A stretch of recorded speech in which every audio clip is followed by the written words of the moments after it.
لها بحرية التعبير. فهل هي العقلية الإمبريالية التي لا تزال تتعامل وفي الألفية الثالثة وبعقلية بائدة بقيت حبيسة النظرة الدونية التقزيمية للأفراد والشعوب والأمم؟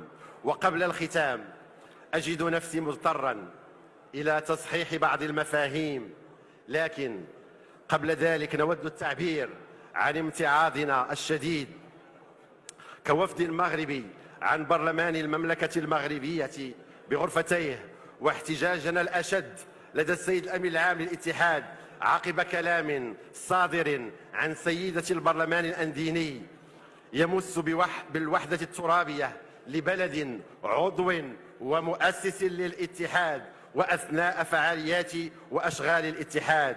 والسيدة ليست عضوة في الاتحاد، مجرد ضيفة ولا تربطها أي علاقة بالتعاون الإسلامي، وهو ما نعتبره السيد الأمين العام المحترم خرقا سافرا لأهداف الاتحاد والتقيد بميثاقه، وزيغا عن فلسفة تنشئته ومراميه، وهدرا لحقوق الدول الأعضاء داخل الاتحاد، ومسا بكرامتهم، وخدشا لحيائهم، وحطا من وقار وهيبة فضاء الدول الإسلامية من خلال السماح لأفراد لا علاقة لهم لا بالعروبة ولا بالإسلام، فقط لهم علاقة وطيدة بزرع البلبلة وتسميم الأجواء الأخوية بين الأشقاء بالتدخل في شؤون داخلية بين أبناء الوطن الواحد.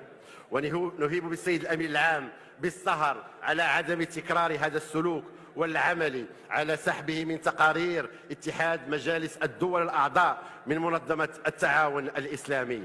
فالمغرب كما الجزائر الشقيقة عانى من نير الاستعمار ونير الإمبريالية، وكان كفاحهما مشترك من أجل الحرية، وحصل المغرب على استقلاله منذ منتصف الخمسينيات، ومنذ ذلك الحين وهو ورث للبناء واستكمال لوحدته الترابية.